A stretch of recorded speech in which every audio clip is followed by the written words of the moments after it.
क्या आप जानते हैं कि ऑफिस में जो नॉर्मल लगता है अक्सर वही इलीगल होता है।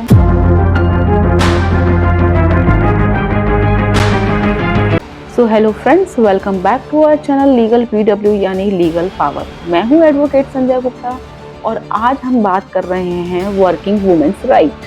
जी हाँ, अगर आपका बॉस कहता है कि आप स्मार्ट लग रही हो या आप स्माइल क्यों नहीं करती हो, या आपका कॉलीग कहता है कि लेट तक रुक जाओ, मैं हूं ना, लेकिन अगर आप अनकंफर्टेबल फील करती हैं तो ये नॉर्मल नहीं है, ये हैरेसमेंट हो सकता है। इंडिया की लाखों वर्किंग वुमेन डेली ऑफिस जाती हैं काम करने, ग्रो करने, इवन अपनी आइडेंटिटी बनाने के लिए, लेकिन वही ऑफिस कभी कभी उनके लिए अनसेफ जगह बन जाती है। लेकिन सबसे दर्दनाक बात पता है क्या है, कि अगर उनके साथ कुछ ऐसा हो रहा होता है तो वो अक्सर चुप रहती हैं। उन्हें डर होता है कि कहीं उनका नाम खराब ना हो जाए या उनकी जॉब ना चली जाए या उनको लोग ब्लेम ना करने लगे। पर याद रखिए कि कानून आपको चुप करने के लिए नहीं बल्कि आपको प्रोटेक्ट करने के लिए बना है। इसीलिए इंडिया में वर्किंग वुमेन के प्रोटेक्शन के लिए बना है पॉश एक्ट 2013 यानी sexual harassment of women at work place. अब चलिए समझते हैं कि पॉश एक्ट के अकॉर्डिंग सेक्सुअल हैरेसमेंट होता क्या है।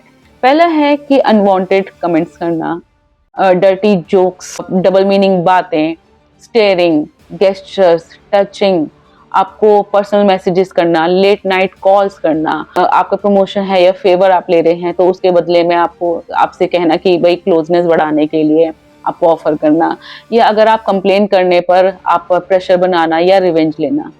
तो याद रखिए कि अगर आप अनकंफर्टेबल फील कर रही हैं तो वही सेक्सुअल हैरेसमेंट है। सुप्रीम कोर्ट ने भी क्लियर कहा है कि a women's dignity at work place is a part of article 21 right to life.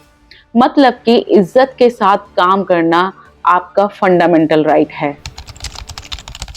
अब आप क्या रेमेडीज ले सकती हैं, चलिए समझते हैं इसे step by step. Step number 1, evidence बनाना शुरू कीजिए।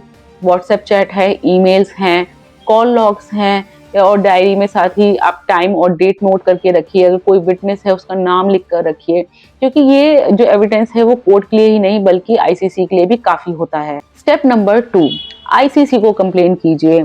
हर कंपनी में एक इंटरनल कंप्लेन कमेटी यानी आईसीसी होना मैंडेटरी होता है, चाहे सेक्टर गवर्नमेंट हो या प्राइवेट। 3 महीने के अंदर अपनी कंप्लेन रिटर्न में उनको दीजिए। अगर डिले होता है तो उसमें रीजन लिख सकती हैं, और इसमें जो इंक्वायरी होती है वो कॉन्फिडेंशियल भी होती है। स्टेप नंबर 3, अगर कंपनी आपको सपोर्ट ना करे तो ऐसे में आप लेबर कमिश्नर को कंप्लेन कर सकती हैं, लोकल कंप्लेन कमेटी यानी डिस्ट्रिक्ट लेवल पे आप कंप्लेन कर सकती हैं, आप पुलिस कंप्लेन भी कर सकती हैं। याद रखिए कि कंप्लेन करना आपकी कमजोरी नहीं है बल्कि वो आपकी ताकत बनता है, क्योंकि जॉब बदलना तो आसान होता है लेकिन अपनी डिग्निटी खोना नहीं है। अगर आज आप चुप रहे तो कल हो सकता है आपकी जगह कोई और लड़की हो सकती है। और अगर आप या आपकी फ्रेंड इस तरह का हैरेसमेंट फेस कर रही हैं और समझ नहीं आ रहा है कि क्या करें, तो आप अकेली नहीं हैं। आप मुझे इंस्टाग्राम पर डीएम भी कर सकती हैं या डिस्क्रिप्शन बॉक्स में दी गई मेरी मेल आईडी पर मुझे मेल भी कर सकती हैं। मैं आपको लीगली और प्रैक्टिकली आपको गाइड करूंगी। ये भी बात याद रखिए कि आपकी जो आइडेंटिटी है वो एकदम कॉन्फिडेंशियल ही रखी जाएगी। ये वीडियो सेव कीजिए और ज़्यादा से ज़्यादा औरतों को शेयर कीजिए ताकि ये वीडियो उनके लिए एक हिम्मत बन सके। तो मिलते हैं नेक्स्ट वीडियो में, तब तक के लिए जय हिंद।